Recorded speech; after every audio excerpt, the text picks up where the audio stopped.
Hello, my loves. My name is Katie Scanlon. I'm a women's sex coach and shamanic practitioner. Today, I want to share with you guys how you guys can get started with your very own Yoni Egg practice. I go much deeper into this in my school called Pleasure Academy. This is a place for women to heal sexual trauma, reconnect with their yoni in their body, and awaken more pleasure. But I want to give you guys all some really great information so you guys can get started with it. So, the Yoni Egg practice, this is a practice that goes back a couple thousands of years. It originated in China, and the reason why you would want to do a Yoni Egg practice is one, it helps clear emotional and energetic residue that your yoni is holding on to. Your yoni is very yin by nature, so it likes to absorb a lot of energy, so past experiences, past traumas get stored here. So this is a process in helping you to let go and release that. It also allows you to build more sensation inside your yoni. So if you're wanting to experience more pleasure, if you want to experience more internal orgasms, the Yoni Egg is going to be your best friend. It's also going to allow you to strengthen your pelvic floor, to help you become more aware of your yoni and just develop more love for her. So really great practice. I highly recommend it if your yoni is calling to it. Now there's so many different types of Yoni eggs that you can choose from, okay? So I'm gonna help you guys figure out which one's gonna be best for you. So here we have the nephrite jade medium-sized Yoni egg, okay? So there's many different types of crystals that you can choose from, and at the same time, there are certain crystals that some shops are selling as Yoni eggs that should not be sold as a Yoni egg, because not every crystal Yoni egg is supposed to be going inside your yoni, okay? Nephrite jade is gonna be your best one. You want crystals that are very durable and very compact. If I dropped this crystal, it would not break, okay? So you want the crystals to be hard. You can also do additional research and check the Mohs hardness index, and you want it to be between 6 and 7. So nephrite jade is a 7. Other crystals that are great are black obsidian. If you have someone who's experienced a lot of sexual trauma, that can really help you clear out a lot of that. There's also rose quartz if you want to bring in more love. Green aventurine is really great. Amethyst is great. But there are certain crystals that are very porous, like selenite, that you do not want to put in your yoni, okay? So use some caution and listen to your yoni. Ask her, what does she want? What does she need? And yeah, explore that. Explore what options are available for you. There's also different sizes of Yoni eggs. So this is a medium-sized one, okay? I always recommend starting out with a medium-sized egg. This is your best way to start out. And then if you want to make any changes, you can get a larger size one or a smaller size one, okay? Typically, the larger size is for women who have given birth multiple times before, okay? Small ones are typically for women who have not had sex before or have not used a tampon, or it's for women who are in a much more advanced practice when it comes to the Yoni egg, okay? So there's different sizes to choose from, but medium size is what I recommend the most, especially when you're starting out. And you can also choose to get drilled holes in it or to have no holes. So the drilled holes allows you to attach floss to it. Okay, so this kind of acts as like a tampon string, so you can pull it out more easily.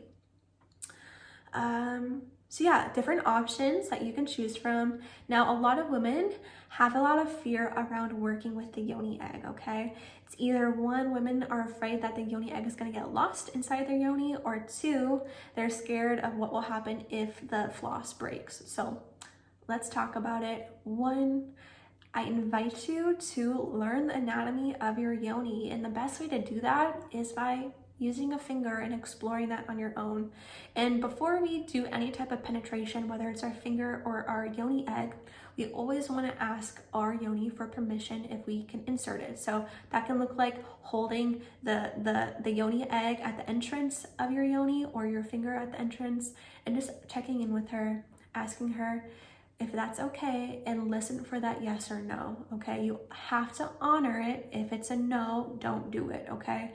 If we put something inside of our yoni that our yoni does not want, that can cause more trauma, okay? So ask for consent, and I invite you to explore your yoni, find where your G-spot is, find where your cervix is, and really get to know her, because our vaginal canals are all different sizes, so it's really important to know.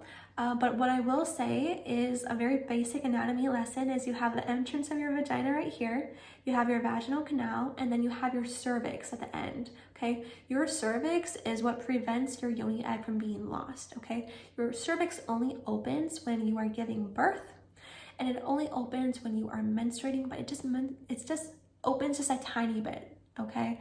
So it's not big enough in order for the yoni egg to move through it. It also opens just a tiny bit while you're ovulating too, but not enough for the yoni egg to get lost, okay? So the cervix prevents the yoni egg from going anywhere. If the floss breaks, that's okay. That's okay. You can reach into your yoni, pull it out with your fingers. Now, if that feels daunting to you or if that doesn't feel available for you, what you can do is you can go into your shower or your bathroom, and I want you to squat a little bit and hold a little container to catch the yoni egg. And you're just gonna squeeze a little bit as if you're gonna pee a little bit, and that's okay if you pee a little, but just by squeezing just a tiny bit, it's gonna come out just like that. Okay, it comes out so easily. I've never had a student or a friend or anybody I know who's had any issues with that, okay? So this is why we have this video, to help you guys feel more comfortable and help you feel more confident going into the practice. So how you would insert it, as you can see, this end is just a little bit bigger than that end. So you want to take the bigger end and you want to put it at the entrance of your vagina. And again, you're going to ask for consent from your vagina. Do I have permission to insert this? Listen for that yes or no. If it's a yes, you're going to very slowly, very carefully insert it, okay? And inside Pleasure Academy, I have a guided practice on how you can do that. So you can check that out if you want that guided support. And then typically people ask me how long to leave it in there for, and I wouldn't do it more than 30 minutes, okay? Now, some women like to wear it during the day, some women like to wear it at night. If you wear it at night, just use caution. Sometimes that can prevent some women from sleeping, depending on the crystal and what your intentions are for it. But pay attention if you are experiencing cramps or any type of pain, because that is a sign that you're using it too much or for a too long of a period, okay? So starting out, I would stick to 30 minutes for each session. Now, how to take care of this. So after you take it out, we use floss, okay? You use body-friendly floss. We do not use string like you get at a craft store, because that is not meant to be inside your body. The same material that's like inside your mouth, I forget the word right now, is the same material inside your yoni. So floss, unflavored floss is what you want to use to string it. And then how to clean it. You would take the floss out. You never want to reuse it. And you want to use warm water and body-friendly soaps. You don't want to use soap that has harsh chemicals. So Dr. Bronner's soap is a really great one to clean it. And then you also want to cleanse it energetically. So you can use herbs, you can use sage as a way to cleanse it. You can put it on a selenite plate with intention to cleanse it. You could leave it in the sun for a little bit as a way to cleanse it. There's so many different ways that you can cleanse crystals. So allowing your intuition to guide you on how to cleanse it. Now, when not to use the yoni egg, okay? One, when you are menstruating. When you're menstruating, the Taoist teachings explain that there's energy flowing out of our body, and when we put the yoni egg inside of our body, energy comes upward, and so we don't want to disrupt the flow of energy. So avoid the yoni egg practice during menstruation. I would also avoid it if you have a BV or any type of vaginal infection. Something I wanted to add is there are currently no medical studies confirming the safety of crystal eggs during pregnancy, so it's important to use caution. I've had colleagues who've had a lot of experience working with yoni eggs, and during pregnancy, their yoni was guiding them to work with the yoni eggs. Now, always, guys, please ask your yoni for permission if it wants to receive the yoni egg. Another option, a safer option, is to work with an energetic yoni egg rather than a physical crystal egg during pregnancy. Inside Pleasure Academy, I teach women how to work with this energetic egg. So a lot of women report that they experience similar benefits as working with the physical yoni egg. So you can check that out if you feel called to.